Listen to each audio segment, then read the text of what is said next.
Echoes call from hollow halls, a voice that creeps and softly crawls. Time stands still, the air is... On the 4th of January, 2012, what looked like a simple image, posted on an obscure message board, would soon spiral into one of the strangest mysteries in internet history. The post came from an anonymous user calling themselves 3331, and within its pixels hid a secret that would send thousands of people around the world down a digital rabbit hole. What started as curiosity quickly turned into obsession with cryptic messages, real-world coordinates, and clues that crossed continents. And as investigators would later discover, this wasn't just a game. It was a puzzle so complex that some began to believe it wasn't made by a human at all. These are 6 of the most disturbing internet rabbit holes. The post first appeared on Reddit in December of 2020. It is linked to a channel called Piper Rocks. At first glance, it looked like a young girl sharing her video editing practice. The premise felt ordinary. A kid experimenting with effects and quick cuts. Only something about it did not sit right. The edits were chaotic, oddly aggressive in tone, and sometimes framed in ways that felt deeply inappropriate for someone who claimed to be a child. It did not take an expert to feel uneasy. The account owner said her name was Piper. The videos and the comment section suggested otherwise. The farther you looked, the more the unease grew. Another account surfaced in the comments. It had the same style and even linked back. That second channel was called Isabel Piper. In 2018, the user posted across both spaces. The uploads came steadily until 2019, then stopped. Small self-descriptions were peppered in. Please subscribe. I am 10 years old. I make special effects. She did not hide the fact that she was a kid, practicing edits. That would be harmless on its own. The issue was the content itself. The videos bounced between silly jokes and scenes that felt adult in the worst way. An outro appeared in some uploads that used a camera angle no child should be using. Nothing explicit was shown, yet the intent felt wrong. Comments rolled in from strangers with flirty messages. One thread showed a back and forth, where the user claimed to be 11 and an adult responded with a line that tried to erase age as a boundary. It was chilling. Whether the person behind the account understood it or not, the content was drawing exactly the kind of attention no child should receive. People began to ask the obvious questions. Who is Piper? Is this actually a kid? The cracks formed quickly. Across the uploads, different faces showed up. Sometimes they were well-known child actors from sketch shows, sometimes they were popular kids from other channels, often pulled from their youngest years. A repeating profile image appeared on both the Isabel Piper and Piper Rocks pages. The uploader claimed it was her. Internet users recognized it as a child actor who did not match the other clips. The puzzle did not add up. It looked less like a single girl documenting her life, and more like someone assembling a collage of unrelated children and calling the composite Piper. On March 25, 2018, a video dropped, titled, "In the Woods Editing My Video." For the first time, a voice spoke on camera. It sounded like someone forcing their voice higher, then raising it again in the edit. When the audio was lowered, the tone resembled an adult, possibly male. Hi guys. Well, I was editing some of my videos and I forgot and left the camera on, so thought I'd upload it and show you guys. It did not sound like a real 10-year-old. The illusion cracked. At that point, the most reasonable conclusion was simple. The person behind the channels was not a child. It was an adult pretending to be one while publishing content that repeatedly framed kids in unsettling ways. Other channels appeared with the same fingerprints. Piper Bynes, Christina Black, Nicole W. In total, there were as many as 6 to 8 accounts, with near identical editing choices and themes. One had uploads within the prior 3 months. Another had an activity dating back a decade. That timeline alone defeated the claim that the operator was a recent 10-year-old. The longevity also undercut the idea that this was an art project or an alternate reality game. If it was a sting operation to catch dangerous people in the comments, it did not follow the normal patterns either. It kept going for years. It did not generate clear public outcomes. By August of 2020, a group of anonymous researchers had compiled a 33-page report on what they called Pipergate. They traced an email attached to a Piper Binds channel and connected it to accounts on other platforms. Those accounts were later removed. A reverse search led to a name, William Glenn Whitaker. Further digging connected that identity to the Nicole W. and Christina Black channels, as well as the two original Piper pages. Public records showed that William had been arrested in 2002 for illegal material involving minors. He was a registered offender.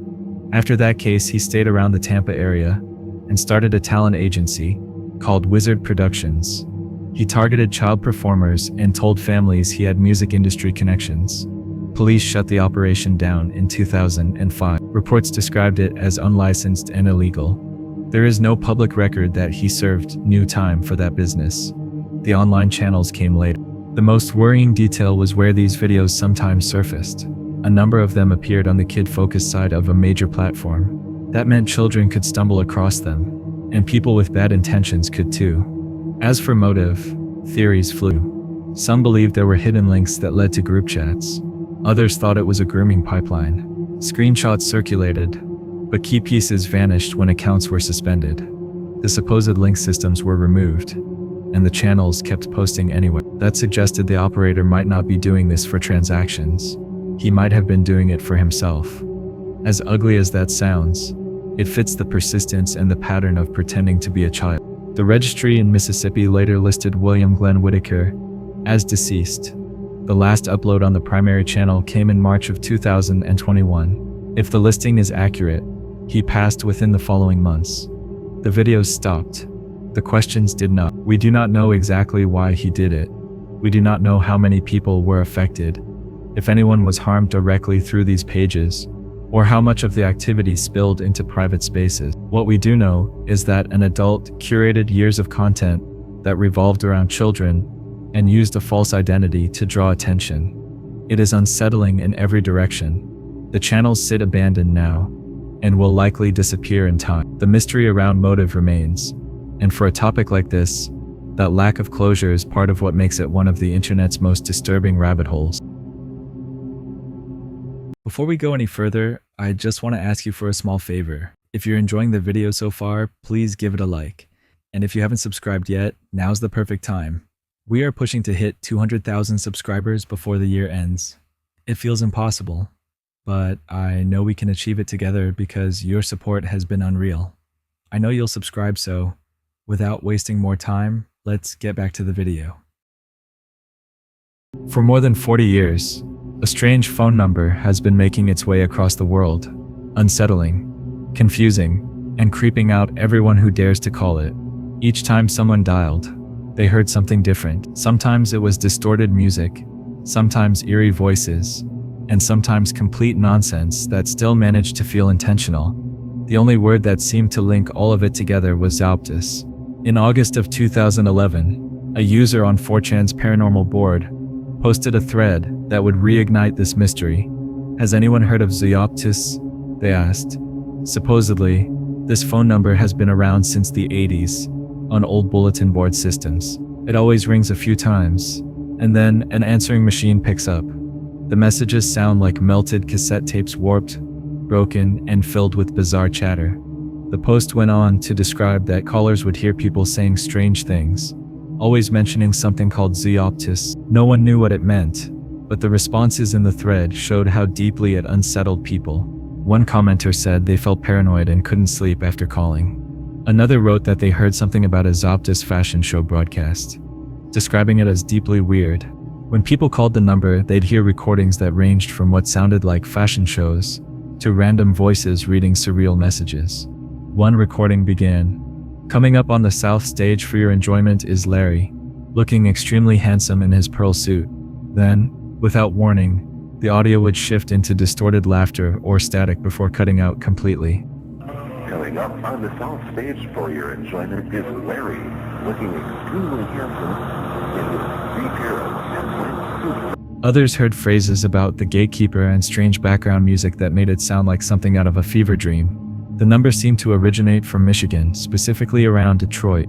In the late 1980s and early 90s, Some said they discovered it from posters and business cards that mysteriously appeared across the city during Halloween seasons. The earliest mention of it online appeared to be that 4chan thread, although some older forums once discussed it too.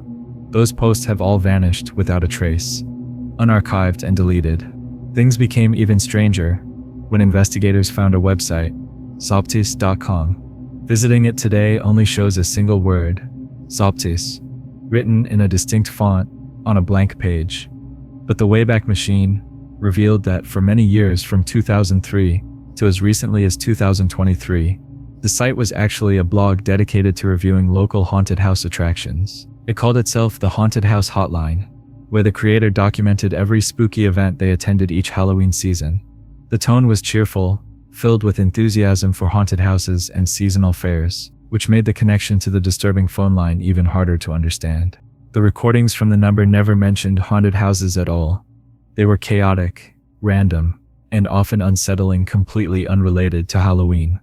So how were the two linked? According to the archive site, the Haunted House Hotline was an offshoot of something called the Zoptus Foundation Dial-A-Trip, launched in 1986. The page claimed it offered telephonic zaniness at no charge. It also stated that the hotline and the Dial-A-Trip number were separate projects. Curious people tried searching for the Zoptus Foundation itself, and found something even weirder. Online listings pointed to what looked like a normal house somewhere in Michigan. The photos included random images of a man eating at a burger joint, a pair of dogs that looked digitally altered, and unrelated snapshots from around town. The so-called reviews of this foundation ranged from confused fans reminiscing about the phone line, to what looked like pranks written by trolls. One person wrote, "I've been calling for 20 years. I hope the person who made the messages is okay. I can't get through anymore." Between 2017 and 2019, the Dial-A-Trip line finally went silent. The phone stopped connecting, leaving only a handful of recordings that people had saved and uploaded to YouTube. Online discussions slowed down, and for a while it seemed like Zoptus was gone forever, another lost artifact of internet folklore. Then, years later, a video surfaced featuring a man who claimed to be the son of one of the original creators. Speaking casually to the camera, he said it all began in Detroit, in the 1980s. His father and a friend had wanted to make a cobble radio show, something people could dial into to hear short audio skits, music, and strange voices. They thought it would be fun to make it sound surreal and unpredictable, changing the recordings every few weeks. They called it Dial-A-Trip. According to him, his father and his father's friend, named Tom, spent decades running the line. They would record new material, mix in odd sound effects, and even change the messages based on the moon cycle. Every new moon, callers would hear something completely different. The son explained that the line stopped working in the late 2010s, after a technical issue that was never fixed.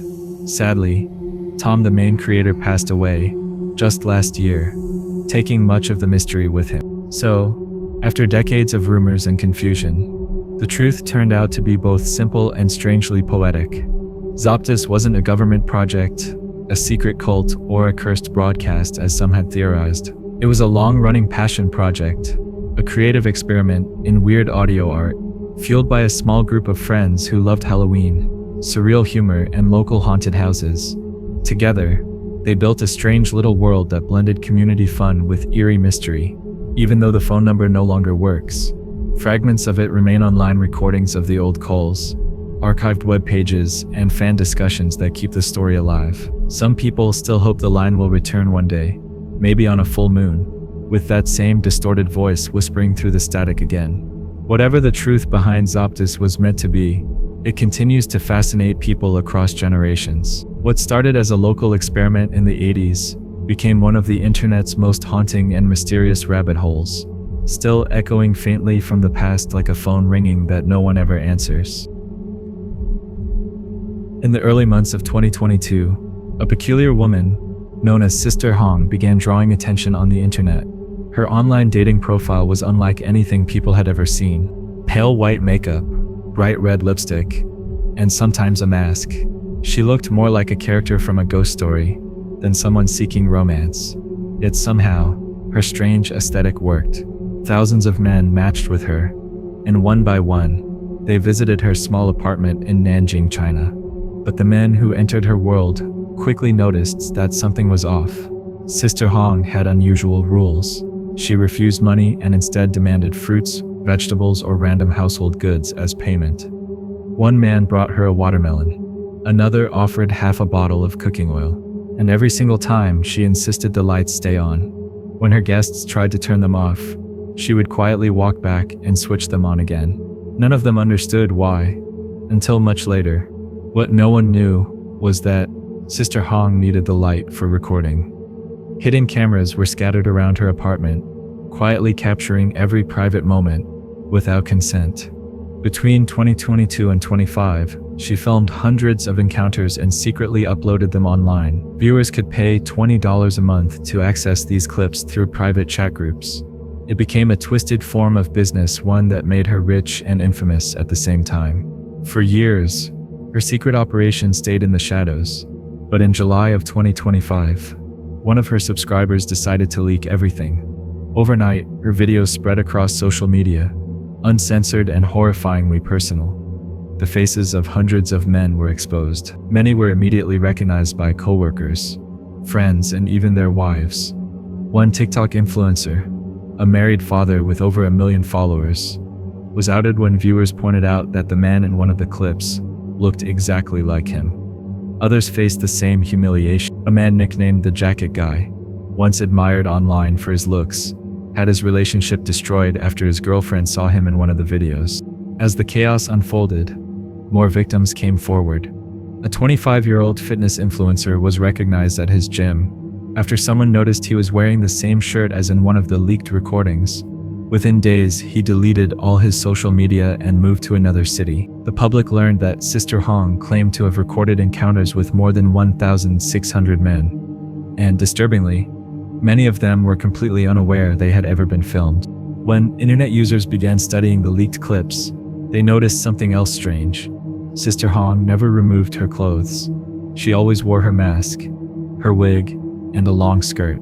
Some began wondering if she was hiding something. Then, in one chilling video, she looked straight into the camera and smiled. That moment changed everything. It turned out Sister Hong wasn't a woman at all. He was a 38-year-old man disguised with layers of makeup, a wig, and a mask. Online, people began calling him Red Uncle, and speculation ran wild about who he really was. Some believed a few of the men knew his true identity, and still chose to stay, while others clearly didn't. In one clip, a man discovered the truth and stormed out, only to return minutes later. Others were visibly confused, yet continued. Whether out of curiosity or denial, it was impossible to say. By late June of 2025, one of the exposed influencers reported the incident to local authorities. Within days, police launched an investigation. On the 5th of July, the Jiangning police confirmed the arrest of the suspect, a man named Zhao, from another province. The report stated that he had impersonated a woman, invited men over, secretly recorded them, and sold the videos online. The revelation triggered an online explosion. The story dominated Chinese social media and soon went global. Memes, filters, and parody videos began flooding platforms like TikTok. Users dressed up as Sister Hong, imitating her eerie look with white makeup, red lipstick, and brown skirts. Some even performed her signature dance. AI-generated clips appeared showing world leaders visiting Sister Hong's apartment. Wigs resembling her style sold out across China, and brands joined the trend for attention. But amid the laughter and memes, real people were suffering. The leaked faces of victims circulated endlessly. TikTok edits mocked them. Reddit threads condemned the public's reaction, reminding everyone that these men, whether guilty of infidelity or not, had been violated. Their private lives were now viral entertainment. And while the internet treated it like a spectacle, the emotional and psychological toll on those exposed was enormous. The aftermath grew even darker. Authorities revealed that Zhao may have had close contact with hundreds of people without taking any safety precautions. Rumors spread that he carried a serious illness, prompting the Chinese CDC to offer free testing for anyone who had met him. Although police later clarified that his claim of over 1,600 partners was exaggerated, they still estimated that around 250 individuals could have been exposed. Under Chinese law, intentionally endangering public health can carry severe punishment, including life imprisonment or worse. Even though Zhao didn't accept direct cash payments, investigators confirmed he would still face charges for fraud, unlawful recording, and the distribution of obscene materials. Today, Sister Hong's case remains one of the most shocking internet rabbit holes in recent memory. What began as a strange dating profile spiraled into a nationwide scandal that blurred the line between deception, obsession, and exploitation. Hundreds of lives were permanently altered, careers destroyed, and relationships shattered. And as the digital world slowly moves on, the victims are left to live with scars that no meme or viral trend can ever erase. On the 4th of January, 2012, an image appeared on an online message board that would soon become one of the most mysterious events in internet history. The post came from an anonymous user, known only by the codename 331. It wasn't just a simple picture, it was a challenge. Hidden within the image, 331 claimed, was a secret message waiting to be discovered. What nobody knew at the time was that this was the beginning of one of the most complex online puzzles ever created. Within minutes, curious users began analyzing the image, opening it in text editors and searching for hidden data. Someone quickly discovered that buried within the image file was a line of readable text, a cipher. When decoded, it led to another image. Using a tool called Outguess, users extracted more hidden data that revealed links to an online forum, a mysterious book reference, and even a phone number. When the number was dialed, it played a recorded voice that seemed to give more clues. By the next day, the puzzle had exploded across the internet. Thousands of people from around the world joined forces to try to uncover the meaning behind this digital treasure hunt. Some thought it was just a prank. Others believed it was the work of an intelligence agency or secret organization recruiting talented cryptographers and programmers. The depth and complexity of the clues seemed to support that theory. Eventually, participants realized that the puzzle was much bigger than just online riddles. When they cracked the latest clue, it led to a countdown on a website that displayed the image of a cicada, the insect that would become the symbol of this mystery. When the timer ended, the page revealed a set of real-world coordinates scattered across 14 locations in 5 countries, including the United States, Spain, and South Korea. Dedicated solvers ventured out to these locations and discovered physical posters pinned to poles and walls, each marked with the cicada symbol and a QR code. Scanning the code led to new clues, riddles, images, and ciphers, which eventually brought a small number of people to a hidden website. But here, the puzzle took a strange turn. Only a handful of those who arrived first were allowed to continue. The site displayed a message that read, "We want the best, not the followers." The finalists were told not to share any details with anyone else, and then the site vanished. After weeks of silence, a final image appeared on the same message board, declaring the hunt over. Cicada 331 claimed to have found the highly intelligent individuals they were seeking. What happened to those people afterward remains one of the greatest mysteries of the internet. Most assumed the puzzle was finished, until exactly 1 year later, when another image appeared. It carried the same unique digital signature as the original, confirming it was truly from Cicada 3. The second puzzle followed a similar pattern: coded images, hidden websites, and physical posters placed around the world. Once again, only a few made it to the end, and then silence followed. Then, at the beginning of 2014, Cicada returned with a third puzzle. This time, it centered around a strange book called Liber Primus, Latin for first book. The text was written in runes and filled with cryptic phrases about enlightenment, unity, and freedom of information. Some parts of the book contained more coded messages leading to hidden websites and recordings. To this day, only 19 of the 74 runic pages have been fully translated. The rest remain unsolved, layered under complex encryption. After 2015, Cicada 331 went silent again. Some followers believed that solving the book was the key to unlocking the next stage. In 2016, Cicada briefly resurfaced, encouraging people to revisit Liber Primus. But then, nothing. Years passed, and the mystery only deepened. At first, many believed Cicada 331 was an alternate reality game created by a company for marketing purposes. But unlike other viral campaigns, no product or brand was ever revealed. Some who claimed to reach the final stage said they received an email from Cicada, describing the group as an international collective that valued privacy and freedom of information. They claimed their goal was to recruit talented people to help build tools that protected online privacy. Whether that email was real or not has never been proven. There have been similar recruitment puzzles in history. The British intelligence agency used one in 2013 called Can You Find It? Google once did something similar in 2004. Even the United States Navy launched a cryptographic challenge in 2014. But none of those projects had the mystery or cult-like following that Cicada 331 inspired. In 2015, 2 alleged winners told Rolling Stone magazine that after finishing the puzzle, they were invited to a private dark web forum. There, they met about 20 other recruits and a few senior members who described Cicada as a group of privacy activists working to create secure, anonymous software. The recruits were given programming tasks, but without the thrill of a mystery to solve. Most of them lost interest. By the end of that year, the project was abandoned. Another alleged winner, known online as Nox Populi, claimed that he too completed the second puzzle and was promised an invitation, but all communication suddenly stopped. Around the same time, the website's link to Cicada quietly disappeared. Every winner's story seemed to end the same way: silence after a promise of something more. To this day, no one truly knows who was behind Cicada 331. Some believe it was a small group of skilled cryptographers inspired by the early cypherpunk movement of the 1980s and 90s. Activists who fought for digital privacy and freedom from government surveillance. Others insist it was an intelligence agency's recruitment tool, while some think it was just one person with extraordinary skills and a lot of free time.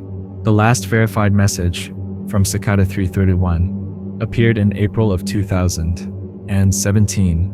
It warned followers not to believe false rumors about the group. Since then, the Cicada symbol has vanished from the internet, leaving behind only unsolved riddles, encrypted texts, and theories. What began as a single image on an anonymous message board turned into a global hunt that blurred the line between the virtual and physical worlds. To this day, Cicada 331 remains one of the internet's most haunting unsolved mysteries, a puzzle without an ending, and perhaps one that was never meant to have one. In June of 2014, a small corner of the internet began buzzing about a game that seemed to come out of nowhere. It was called Sad Satan. At first glance, it looked like a basic horror game with dark hallways, eerie soundtracks, and unsettling images, but what set it apart wasn't its gameplay. It was a mystery. The legend of Sad Satan began when a YouTuber known as Obscure Horror Corner uploaded a playthrough, claiming the game had been sent to him by a mysterious subscriber who wished to remain anonymous. The supposed origin of the game? The deep web. From the very beginning, things didn't add up. Nobody could find the original game file. No links worked. No mirrors existed. Yet, here was this eerie footage circulating online: grainy visuals, cryptic whispers, and flashing images that made viewers deeply uneasy. People began to wonder if the anonymous subscriber was real at all, or if Obscure Horror Corner had staged the whole thing for attention. Still, the playthrough spread fast, and people couldn't look away. When journalist Patricia Hernandez from Kotaku reached out to investigate, she confirmed that someone claiming to be the anonymous sender had contacted her. That gave the story more credibility, but it didn't answer the bigger question: who really made this game, and what was in it? Rumors quickly spiraled. Some claimed Sad Satan contained computer viruses meant to infect anyone who downloaded it.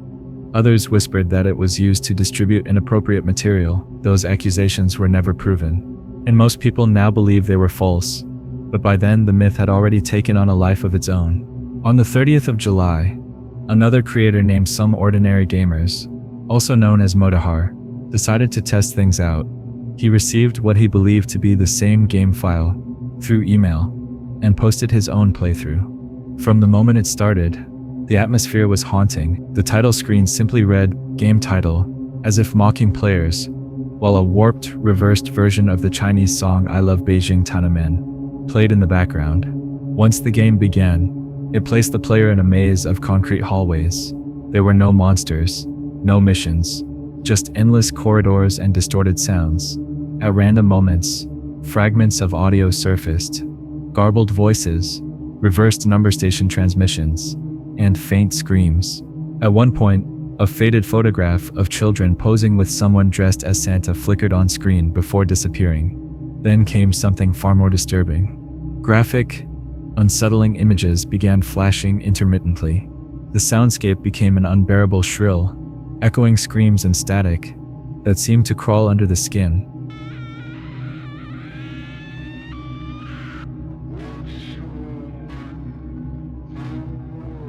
Mudahar reportedly started feeling sick while playing, claiming the sounds triggered nausea. Eventually, he quit mid-game, unable to continue. Later, curious fans tried to analyze the video. They discovered the reverse tracks used in the background, including pieces from public sound libraries. Some even pinpointed the exact scream effects available on freesound.org. This suggested the game's horror wasn't supernatural. It was artificially crafted using accessible materials. But even that revelation didn't make things less creepy. Other YouTubers, including PewDiePie, tried to play versions of the game labeled as clean, with all graphic images removed. Interestingly, none of them reported the sickness Mudahar described, but there was something else strange. His version of Sad Satan didn't match Obscure Horror Corner's version at all.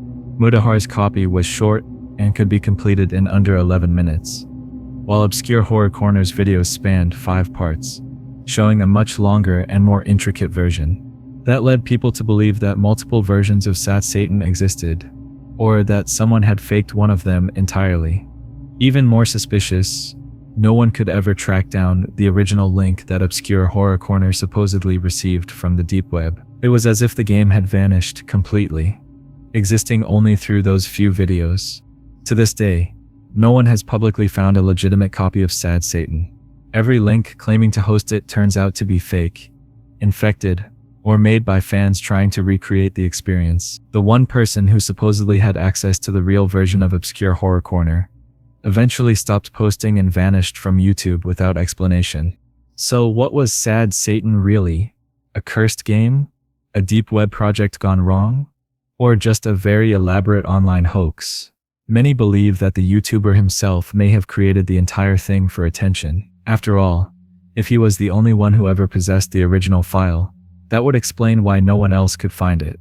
It would also explain why every recreation looked slightly different, and why the so-called anonymous sender never appeared again. Whether it was real or not, Sad Satan left an imprint on internet culture. It tapped into something primal, the fear that somewhere in the vastness of the internet lies a corner we were never meant to explore. A place where pixels, sound, and code can manipulate emotions just as effectively as any real-world horror. Today, people still hunt for the original version on the deep web, even though it's likely gone forever. But maybe that's part of what makes Sad Satan so haunting. The game's true power doesn't come from jump scares or hidden files. It comes from the mystery itself, the way it plays on our imagination long after the screen goes dark. For many who remember that strange summer, Sad Satan wasn't just another internet legend. It was proof that fear could be engineered out of curiosity, mystery, and suggestion. That, even without monsters, a simple hallway, looping soundtrack, and one missing download link could make the world question what was real and what was just another ghost born from the internet shadows. In 1995, a mysterious figure known only as Kevin TX launched a website called paranoia.com. At first, it seemed like a harmless experiment in digital free speech, a place where anyone could share their thoughts without fear of censorship. But what began as an open forum soon spiraled into something much darker. The site quickly filled with disturbing posts, strange conspiracy theories, and disturbing fantasies. It became a wild, lawless corner of the early internet, one that blurred the line between freedom of expression and moral chaos. Visitors stumbled upon pages with names like paranoia.com/Satan, or others that bragged about hosting content too questionable for mainstream platforms. With no real moderation, anything could appear at any time. It didn't take long before journalists and even law enforcement began taking notice. The platform's unpredictability made it infamous as the kind of site that left people curious but uneasy after visiting. But what made paranoia.com truly legendary was what happened years later. For reasons no one initially understood, the URL suddenly began redirecting to Disney's official website. That bizarre twist sent the internet into a frenzy. Why on earth would Disney, a company built on family entertainment, be linked to a place once known for some of the web's darkest content? Rumors exploded online. Some claimed it was a hidden code, part of an elaborate puzzle or conspiracy. Others thought Disney had bought the site to bury its history. The truth turned out to be far simpler. Disney once produced a short-lived television game show called Paranoia in the late 1990s. The network had purchased the domain to promote it, and, over time, the address just got recycled and forgotten. Still, the eerie coincidence made the story of paranoia.com one of the strangest relics from the wild early days of the internet, a time when curiosity and chaos lived side by side. Then came one of the most infamous pranks in online history, Meet Spin. Around 2005, this shock website appeared out of nowhere, disguised behind innocent-looking links. The moment you clicked it, a looping video would play on your screen, accompanied by a counter daring you to see how long you could last. It wasn't violent, but it was designed purely to make viewers uncomfortable. It quickly became a popular prank among early internet users, much like the later Rickroll, except far less wholesome. People on chat rooms and forums would hide the link behind harmless titles like funny video or check this out, tricking friends and strangers into clicking it. It was one of those moments that defined early internet culture, when digital humor often thrived on shock and embarrassment. While the site itself eventually faded, its reputation as one of the web's most notorious links never did. Then there was thisman.org, a site that blurred the line between dream and reality. It appeared online in 2009, displaying the unsettling sketch of a man's face with the question, "Have you dreamed of this man?" The website claimed that thousands of people across the world had seen the same face in their dreams, even though no one could identify who he was. The story supposedly began in January 2006, when a psychiatric patient in New York drew the man she said visited her dreams, and gave her advice. Soon, other patients claimed they recognized him too. The story spread worldwide, capturing imaginations and sparking eerie theories. Some believed the man was a collective dream symbol, others thought he was supernatural, or proof we were all connected through a shared subconscious. For years, online forums obsessed over him, treating the mystery like a modern myth. But eventually, the truth surfaced. It was all an experiment. The site had been created by Andrea Natella, an Italian marketing expert, as part of a viral campaign to study how people react to mysterious stories online. What began as a creepy coincidence became one of the internet's most fascinating examples of collective belief. Around the same era, another website from the 1990s continued to haunt the web, heavensgate.com, created by Marshall Applewhite and Bonnie Nettles. The site belonged to the Heaven's Gate religious group, whose members believed Earth was about to be recycled, and that salvation could only be found by leaving their physical bodies behind, to join a spacecraft following the Hale-Bopp comet. The website still exists today, frozen in time like a digital time capsule. Its layout is outdated, filled with bold red text, flashing banners, and eerie pages explaining their beliefs in a blend of science fiction and spirituality. In March 1997, 39 members of the Guru, including Applewhite himself, tragically ended their lives in the hope of ascending to what they called the next level. The site remains up decades later, now managed by surviving members. It stands as one of the internet's most chilling reminders of how powerful and dangerous extreme belief can be. Years later, in 2021, a site called Urban Outraged appeared and shocked everyone. At first glance, it looked like an upscale leather store selling jackets, handbags, and shoes. But the longer you browsed, the stranger it became. The items had names like the Avery jacket or the Juliet skirt, with product descriptions suggesting they were made from people. Each photo showed disturbingly realistic textures, and fake customer reviews praised how unique the material felt. Social media exploded with confusion and fear. Was it real, a prank, or something darker? The truth eventually came out. Urban Outraged was actually created by animal rights organization PETA. It was a campaign designed to make people question why wearing animal skin was seen as acceptable, when human skin was unthinkable. It was shocking, but it worked, sparking massive conversations about fashion ethics and cruelty-free alternatives. Together, these bizarre digital landmarks, from paranoia.com to Urban Outraged, show how the internet has always been more than just a network of information. It's a reflection of us, our curiosity, our fears, and the strange thrill we get from exploring what's hidden just beyond the light. Each site, in its own way, became a rabbit hole pulling people deeper into the unknown, daring them to keep looking, even when they weren't sure they wanted to see what came next. And that brings us to the end of this episode.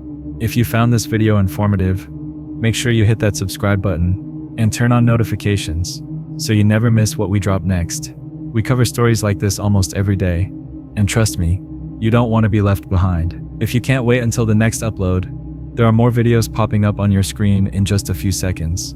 Click one and keep watching. Until then, take care. I'm out.